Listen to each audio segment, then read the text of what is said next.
Hola amigos inversionistas, bienvenidos a un nuevo episodio de Invertir Joven Podcast. Estamos muy felices y muy emocionados. El día de hoy tenemos un gran invitado, tenemos a Alejandro Galvez, que ha invertido en más de 50 startups. Entonces el día de hoy vamos a hablar de cómo es que tú también puedes invertir en startups, qué significa una startup, que de hecho ya lo mencionamos en un podcast que te voy a dejar aquí en el primer comentario.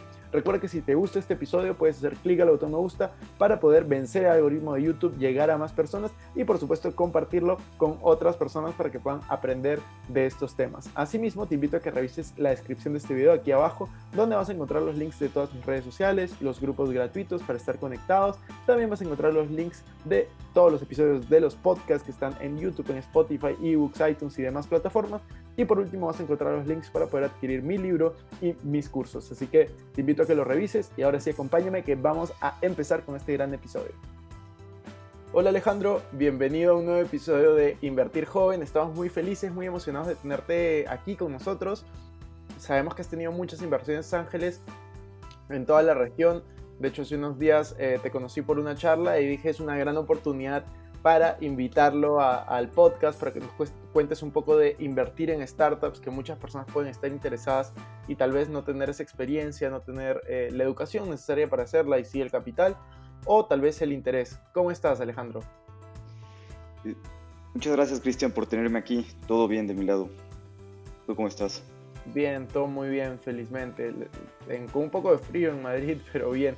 Tú estás en Ciudad de México, hasta donde entiendo, ¿cierto? Sí, yo estoy en Ciudad de México, correcto.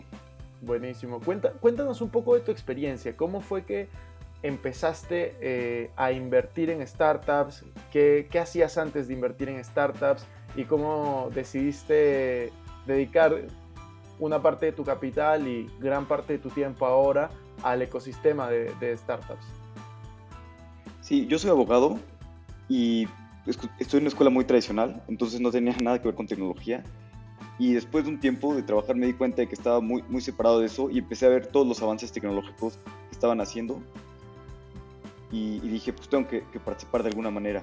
Además, yo mi capital pues lo iba ahorrando y había invertido en algunos bienes inmuebles que me daban un poquito de cash flow, pero luego me di cuenta que eso no estaba agregando nada de valor al mundo, pues era simplemente acumular bienes inmuebles y yo recibir mi cash flow para vivir, sí, pero entonces de este mismo me empecé a meter más en tecnología y decidí de este mismo cash flow empezar a invertir en empresas para apoyarlos, cosas que estaban creando pues, las nuevas tecnologías revolucionarias, y esto fue en 2016, cuando la verdad es que todavía no había, pues, había muy poca información en Latinoamérica, no había ninguna persona haciendo esto, entonces naturalmente me di muchos golpes al principio, pero sobre todo pues, fui aprendiendo, fui hablando con inversionistas y me di cuenta de que era algo que me encantaba, hablar con personas que están creando nuevas empresas, que creen fuentes de trabajo de calidad y tecnología que nos puede ayudar en Latinoamérica a mejorar. Entonces, esto fue lo que me llamó mucho la atención, el impacto que puedes tener positivo en la sociedad al ayudar a este tipo de empresas. Buenísimo. Y cuéntanos un poco de cómo fue la primera vez que invertiste en startups, en cuál invertiste, si puedes contarnos un poco de detalles de los montos, si no, no hay problema, pero para que las personas, quiero que se den una idea de cómo es empezar a invertir en startups, ¿no? ¿Qué clase de tickets, qué clase de montos deberían de tener? Y como tú lo dices, a mí me parece un modelo súper interesante porque, para contar brevemente mi historia, yo lo viví desde el otro lado. Yo cuando hice una startup en Perú intenté levantar capital hace como 4 años. Se me hizo bastante complicado, bastante difícil poder levantar capital y fue ahí donde me di cuenta la importancia y la falta de educación para personas que querían invertir en startups. Habían personas con dinero que querían comprarte el 50% de la empresa, o habían personas que tal vez estaban interesadas pero no tenían claro cuál era el rol de un inversionista ángel. Entonces ahí fue donde yo dije, cuando yo tenga dinero, quiero apoyar a los emprendedores a que no sufran lo que yo sufrí en ese momento. Y es por eso que yo comencé a invertir en startups hace poco, que he podido tener un mayor ingreso y es algo que quiero seguir haciendo para apoyar, ¿no? Que crezca el ecosistema. ¿Cómo fue tu primera vez invirtiendo y los detalles que puedas contar? Te voy a contar un poquito de como la primera etapa. La primera vez conocí una página de crowdfunding, que fue cuando empecé a conocer esto. Me encantó, empecé a investigar mucho más, empecé a leer libros Y luego hablé con estos de la página y acabé invirtiendo una cantidad en la página, que de hecho ellos siguen creciendo y van bien, y fueron como $20,000. Y luego me invitaron a un evento y empecé a hablar con otras personas. Pues, fue también con otras personas bueno, pues me llamó la atención. Era una persona que había trabajado en otras startups, estaba haciendo muy bien su empresa desde el principio. También acabé invirtiendo, y luego otra tercera o sea, acabé invirtiendo ahí porque me gustó el equipo y todo, aunque no tenía ni producto afuera ni nada. Y luego otra tercera que era una página peer-to-peer, y yo enseguida dije, no, sí, esto buenísimo, va a despegar. Me puse a soñar y invertí $35,000. Después, viéndolo más adelante, la verdad es que me fui emocionando más y fui invirtiendo más, pero pues naturalmente las primeras inversiones no son las mejores empresas con las que estás hablando. Por ejemplo, esta última, que fue una wallet, ha crecido, pero pues al menos debía haber hablado con la competencia. Había otros 3, 4 equipos haciendo eso, muchas ya fueron adquiridas o han sido pequeñas ventas, pero pues me faltó más experiencia de hablar más con el equipo de tecnología, hablar con todos. Me dejé un poquito llevar por ser soñador, y la verdad es que ahí gran parte del capital que tenía contemplado para esto, pues lo invertí muy rápidamente en las primeras, cuando lo que debía haber hecho es pues, tomar más calma al principio, invertir tickets más chiquitos de $10,000, de $5,000, para empezar a aprender y empezar a mejorar, y ya después pues vas mejorando con el tiempo y puedes empezar a invertir tickets más grandes. Porque la cosa es que como es una inversión muy riesgosa, hay que crear un portafolio de al menos 30 o 40 empresas a lo largo de 4 o 5 años. Entonces, desde el principio decir, pues ¿cuánto quiero invertir en startups? Tal cantidad. Pues voy a buscar 4, 5 al año, 6 al año, e intentarlo hacer durante 5 años para que puedas tener una diversificación del portafolio y una diversificación de tiempo.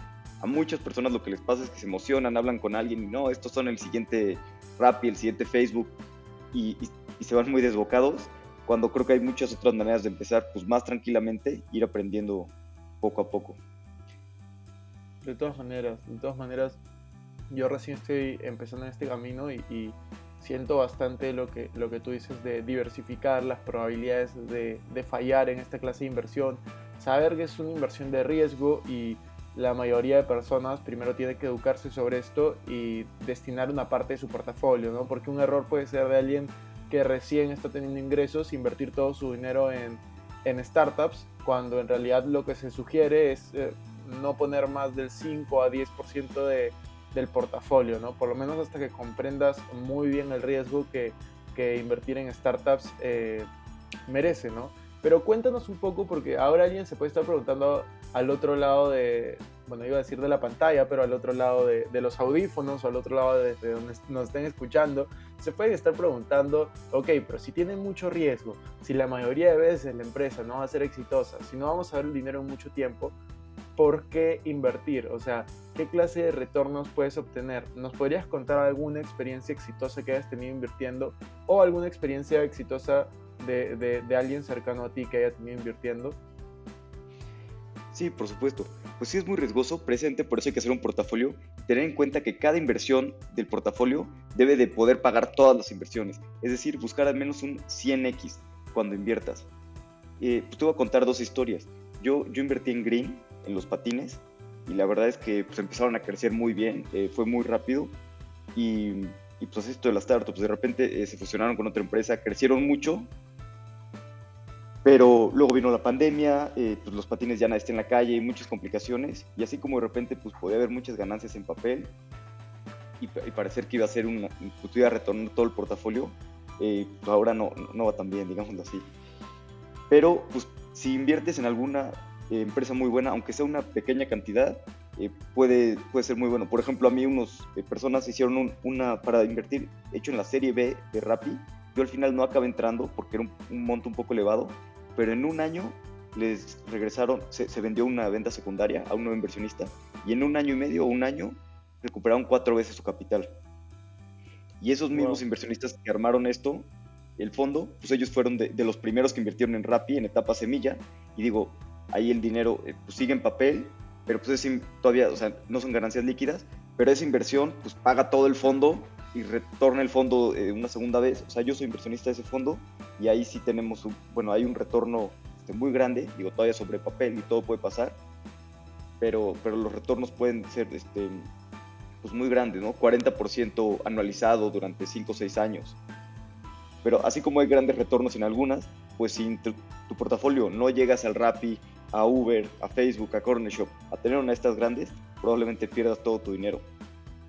Y eso Claro. también es lo riesgoso, y sobre todo cuando vas empezando, porque los buenos equipos que están ganando muchas cosas normalmente son muy peleados para invertir, no cualquiera puede invertir y encontrar esas grandes empresas. Entonces también cuando estás empezando debes de preguntar, pues ¿por qué está hablando conmigo?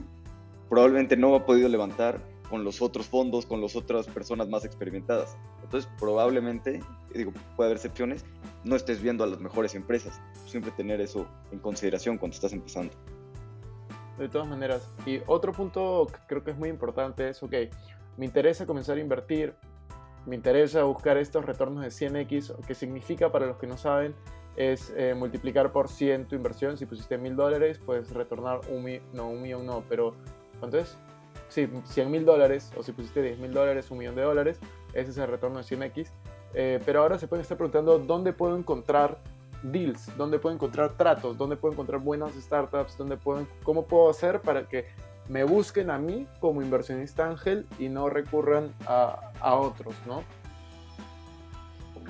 Sí, la clave es primero pues empezar a hablar con gente, empezar a invertir, y una buena manera de encontrar, todavía en Latinoamérica estamos un poquito empezando, pero una buena manera de encontrar buenas empresas es a través de las aceleradoras, que ya están un poquito filtradas, y hay que, antes de realizar una inversión, hay que pues, hablar al menos con 50, 100 empresas, para ir viendo, ir decidiendo, y no enseguida decir, no, como esta es la siguiente, sino una buena manera es a través de aceleradoras, como por ejemplo 500 Startups, Latitude. Tienen demo days abiertos, te puedes conectar por internet y así puedes empezar a ver y apoyarte en empresas. Y otra gran manera también, que es también lo personal me encanta, porque es como un atajo para ver buenos deals, que a mí me hubiera encantado saber esto cuando empecé, es a través de sindicatos. Esto quiere decir que otra persona más experimentada invierte un ticket y tú puedes sumarte a esa misma inversión con los mismos términos, con su due diligence, lees el deal memo y todo, y con un monto mucho más pequeño, desde $1,000. Hay algunos sindicatos también de personas. Yo tengo un sindicato, por ejemplo en AngelList, en que invierto y otras personas se suman a invertir conmigo. O también hay otras personas, muchas personas de San Francisco, de Silicon Valley, que tienen sindicatos y que puedes invertir con ellos. Y por ejemplo, hay uno que es de Jason Calacanis, inversionista en Uber, en Robinhood, en Calm, y él tiene un sindicato, te manda todo por correo, tú no tienes ninguna obligación de invertir y puedes empezar a aprender, leer los deals, hacer todo. También te llegan invertir, creo que ahí es a partir de $2,000 y te llegan todas las updates y te llegan todo. Y creo que es una muy buena manera para empezar a aprender y decir, bueno, pues le voy a dedicar, no sé, $10,000 y a invertir en 10 empresas o incluso tickets de 500 para empezar a diversificar y aprender durante los primeros 2 años sin empezar a meter tanto capital y empezar a aprender si es algo que te gusta, si es algo que sabes hacer, porque también para encontrar las grandes empresas hay que dedicarle mucho tiempo, entonces es complicado. Los sindicatos también te ayudan a que ya están prefiltradas estas inversiones por estos grandes inversionistas que están invirtiendo. Entonces es una buena manera de aprender y empezar a ver cómo funciona todo. Porque la verdad es que todos creemos que nos vamos a volver ricos el primer segundo cuando empezamos a invertir en startups y es algo mucho más complicado de lo que parece. De todas maneras. ¿Y dónde puedes encontrar dónde puedes encontrar, por ejemplo, tu sindicato, el de Jason Calacanis? Mencionaste AngelList, pero ¿cómo es el proceso? O sea, porque eso es lo que a muchas personas puede no quedarle tan claro. Sí, el de Jason Calacanis, hay una página que se llama thesyndicate.com, lo agregamos en las notas y ahí pues tal cual llenas un formulario y te empiezan a llegar correos. En el mío es una página que se llama AngelList, que se especializa en sindicatos. También podemos agregar ahí el link para que pues, simplemente te metes al link y aplicas y ya todos los que vengan de tu parte, de parte de Cristian, pues los acepto enseguida. Simplemente hay que aplicar y está aceptado. La cosa es que como son de Estados Unidos, hay que ser accredited investor y cumplir con ciertos requisitos, pero esas reglas de accredited investor ya van a cambiar en marzo y se van a volver mucho más laxas y nada más hay que hacer una prueba de conocimientos para saber que puedes invertir en startups y que no estás arriesgando todo tu dinero. Buenísimo, me parece genial todo este conocimiento que tú me compartes. Tenía una curiosidad porque yo justo escuché el otro día y quería que tú me confirmes que habías invertido en 50 startups. ¿Es esa la cantidad de startups que has invertido o en cuántas has invertido hasta ahora? Sí, más o menos, o sea, sí, 50, un poquito más, la verdad. ¿Y cómo haces para llevar ¿cómo se dice? El accountability de todas ellas. ¿Cómo haces para mantenerte informado de cada una de tus inversiones? Sí, tengo, bueno, tal cual un Excel con todo, y toda mi contabilidad muy en orden. Y también ya llevo como 5 años invirtiendo en esto. Entonces, pues al principio fui, la verdad es que mucho más cauto, invirtiendo mucho menos. El último año, por la pandemia, invertí un poquito más porque tuve un poco de dinero extra y, y hubo buenas oportunidades. Entonces aproveché y como que ya tenía acceso a mejor deal flow. Entonces justo pues lo que había construido de tantos años, dije, creo que ahora estoy viendo las empresas indicadas y por eso me invertí un poquito más. Entonces la accountability, normalmente yo intento desde la etapa semilla hasta la serie A, pues, llevarlas mucho, estar muy cercano a ellas. Ya las que están más avanzadas y ya han crecido, ya han levantado muchas rondas de capital, pues la verdad es que ahí pues ya no les hago tanto seguimiento porque confío en que, pues, en que ya siguen bien y que en los siguientes inversionistas se encargarán. Y además que pues yo qué les voy a decir a una empresa que ya es mucho más grande. Intento concentrarme en las que no han crecido e intentarlos ayudar en esa parte del portafolio. Y lo que hago es, pues intento buscarlas al menos cada 2 meses para ver cómo van, en qué les puedo ayudar y si les puedo ayudar en algo. También hay que tener en cuenta que de esas 50, pues ya hay algunas que empezaron a quebrar también. Porque, por ejemplo, el año más complicado de tu inversión es el año 3, el año 4, porque normalmente ya llevas 3, 4 años invirtiendo, las que van a ser pues, buenas, grandes, todavía no han crecido lo suficiente como para ver eso, y algunas de las que has invertido ya empezaron a quebrar. Entonces empiezas a ver como que pues parece que no va tan bien la cosa, pero ya si sí tienes buenas empresas, a lo largo pues algunas crecerán, ¿no? Y serán pues, empresas que se vendan por millones de dólares. De todas maneras, de todas maneras. Y eso me parece súper interesante, ¿no? El tema de probabilidades y como en cualquier inversión, ver varias opciones para poder elegir una y quedarte con las que al final te rinden y hacen que el portafolio despegue, ¿no? Alex, me parece increíble lo que me cuentas. Quería hacerte una pregunta que es una pregunta típica en realidad a todos los invitados de este podcast. Como tú bien sabes, este podcast se llama Invertir Joven y hay dos preguntas que yo siempre hago. La primera es, ¿qué opinas del fracaso? ¿Cómo crees que el fracaso ha impactado en tu vida? Y la segunda te la hago después de responder esto. Pues creo que el fracaso es un gran maestro. Aquí en Latinoamérica nos da miedo fracasar y muchas veces por eso no nos arriesgamos a intentar cosas nuevas. Y yo creo que el no arriesgarse a intentar cosas nuevas es el peor de los fracasos.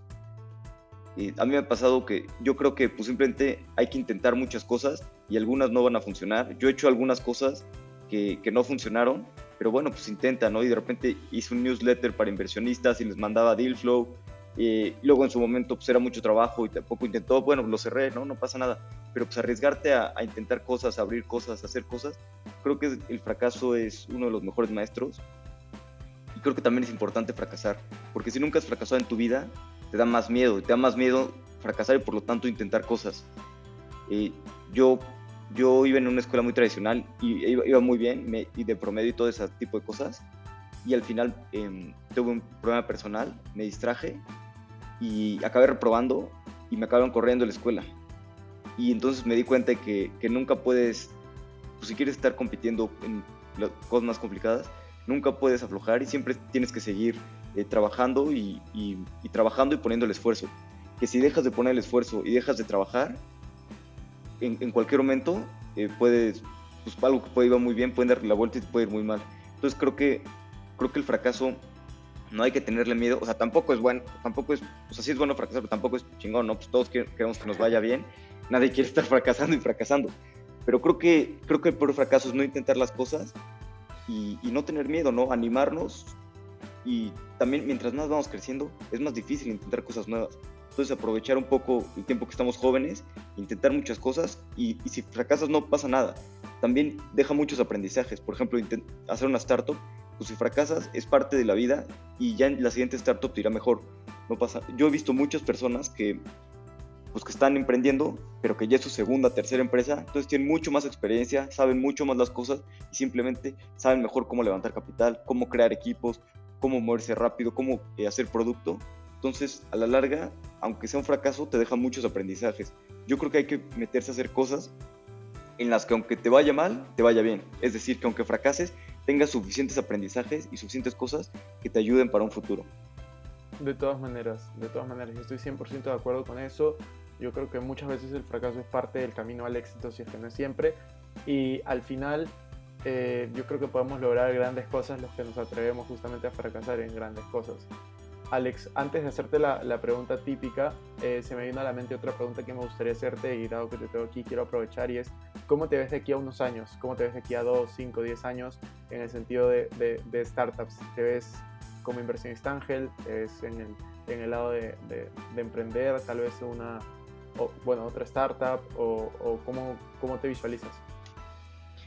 Sí, yo estuve pensando mucho eso el año pasado, hace 2 años. Estuve pensando en hacer un fondo o hacer una empresa. Al final me decidí por hacer una empresa. Hice una startup, nos dedicamos a rentar muebles y electrodomésticos y ahí vamos, creciendo, no tan rápido como nos gustaría, pero bueno, creciendo. Pero, ¿cómo ven unos años?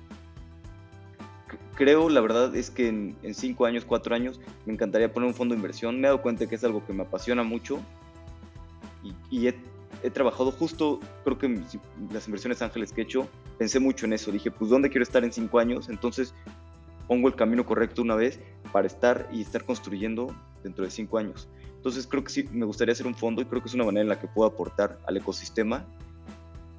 Y también por eso creé un podcast, porque como ya estaba hablando con todos los emprendedores y estaba, hablando con los emprendedores, dije, es una manera de generar contenido de emprendimiento de calidad en español, que no existe, porque hay mucho en inglés, pero no tanto en español. Y también, fue una manera para mí también de tener un poquito más de visualización de marca y acceder también a más deals. Entonces, en 5 años me veo, espero que creciendo esta empresa actual que tengo y probablemente retirándome de ahí y empezando un fondo de inversión. Buenísimo, me parece súper interesante lo que estás haciendo y creo que es un gran camino. Seguramente ahí podremos colaborar en otras oportunidades, que yo estoy súper interesado en este camino y en este mundo de inversiones, de startups y al final de hacer crecer el ecosistema de emprendimiento, ¿no?, en la región. Última pregunta del podcast, la pregunta típica que yo se la hago a absolutamente todos los invitados, y es: ¿cómo Alejandro administra su dinero? ¿Cómo es que tú administras en general todo tu portafolio? ¿Cómo lo inviertes? Cuéntanos hasta el detalle que puedas. Puedes o no decir montos, porcentajes, como tú prefieras. Sí, pues me gusta administrarlo en porcentaje. Yo lo primero que intento es gastar muy poco dinero. Que mis ingresos sean superiores a mis gastos. Creo que es la mejor manera de empezar a ahorrar, empezar a tener un patrimonio, y simplemente gasto muy poco. Por ejemplo, tengo un par de propiedades que rento, pero yo vivo en una propiedad rentada, por la que pago menos, porque comparto con personas. Pero pues así, como estoy en una etapa de mi vida en la que puedo hacer esto, y prefiero ahorrar más dinero, creo que es lo más importante. Primero, que tus ingresos, que tus gastos sean más pequeños que tus ingresos. Y después, intento tener una diversificación, más o menos en startups, en otro tipo de cosas. Intentaba antes en startups, no más del 10% por el riesgo, pero ya después decidí que por la edad que tengo y por la etapa de mi vida quiero tomar más riesgos, y dije, no importa si gran parte de mi patrimonio y de mis ingresos lo gasto startup, no importa si me voy a 30, 40%, soy joven y estoy dispuesto a correr este riesgo. Y también otra cosa que me encanta, que justo empecé venía comprando desde el 2016, pero he comprado más, son criptomonedas, y Bitcoin en específico, Ethereum. Creo que esta es una tecnología que está tan joven como estaba el Internet en el año 94. Y en el Internet nadie sabía cuáles iban a ser las empresas ganadoras y perdedoras. Y había muchas .com, pero al final fueron Amazon, Facebook y algunas otras. Yo creo que Bitcoin, blockchain, es una tecnología que va a revolucionar el mundo, que va a cambiar todo, y que no sabemos, hay muchos proyectos en Decentralized Finance, no sabemos cuáles van a ganar, pero probablemente Bitcoin será uno de los ganadores, Ethereum, porque están construyendo mucho sobre ellos, sea uno de los ganadores. Entonces creo que es una oportunidad de todavía entrar muy temprano a estos proyectos, que pueden valer cero, por supuesto que sí, o pueden valer mucho en algunos años, pero sí me parece que es interesante tener una parte del patrimonio ahí, al menos un 1%. Antes pues sí, al menos un 1% del patrimonio, y si quieres tomar más riesgos más, pero creo que es un porcentaje, pues que si metes dinero ahí y esto crece como puede llegar a crecer, te puede cambiar la vida en 10 años. Entonces la verdad es que soy muy fanático también de Bitcoin. De hecho traigo mi playera ahí de long Bitcoin, short the bankers. Y el año pasado dije, pues creo que soy muy creyente en esto y debo dedicarle, pues, y le empecé a dedicar todos mis ingresos a comprar Bitcoin. ¿Qué digo? Se puede ir a cero y hay que estar consciente de ese riesgo, pero es una parte dentro de la diversificación de mi portafolio que me gusta tener. O sea, real estate, porque trabajaba en un fondo que se dedica a eso, entonces tengo una parte de eso. Acciones también creo que es importante tener acciones que es menos riesgoso, y también sobre todo acciones que sigan el índice sin estar comprando y vendiendo y nadie puede ganar el mercado y no sabemos lo que va a pasar. Simplemente compro un ETF que sigue el índice, que cobre las comisiones más baratas y que ya, ahí lo dejo y me olvido de esa parte. Buenísimo. De hecho, me parece interesante cómo estás diversificando tu portafolio. Es bastante, bueno, tienes más exposición al riesgo que yo. Yo invierto mucho en bolsa, tengo también un par de propiedades, estoy comenzando en startups y también tengo por ahora menos del 1% de mi capital en criptomonedas, pero justo he comenzado a invertir hace unos meses, como 6 meses comencé, y ahí tengo un porcentaje pequeñito que quiero hacerlo crecer, así que estoy esperando ahí una caída para hacer una recompra importante. Y nada, Alejandro, un gusto conversar contigo. Creo que las personas se pueden llevar un muy buen aprendizaje de cómo invertir en startups, y en general creo que pueden aplicar bastantes de las cosas que has dicho en sus finanzas personales, inversiones y emprendimiento. Ha sido un gusto tenerte aquí. ¿Quisieras decir algo para concluir el episodio? No, Cristian, el gusto es mío, encantado de participar. Sí, me gustaría invitarlos a todos a escuchar mi podcast. Si les gustan temas de emprendimiento, se llama Fundadores. Y también pues sigan mi sindicato en Angelis. Si tienen cualquier duda, con gusto me pueden escribir por Twitter o cualquier cosa. Digan que son de parte de Cristian y con gusto podemos hablar y profundizar más en cualquiera de los temas. Buenísimo, Alex. Nos vemos. Cuídate. Nos vemos, gracias. Bueno amigos, eso fue todo por este episodio, espero que la hayan pasado muy bien. Recuerden hacer clic al botón me gusta para vencer el algoritmo de YouTube, y recuerda que puedes escuchar todos los episodios en nuestras plataformas Spotify, eBooks, iTunes, Google Podcast y demás. Lo único que tienes que hacer es buscarnos como Invertir Joven y ahí vas a encontrar los más de 72 episodios que tenemos para ti. Nos vemos en la siguiente. Suscríbete al canal aquí al canal principal, y un par de videos relacionados. Nos vemos. Chao, chao.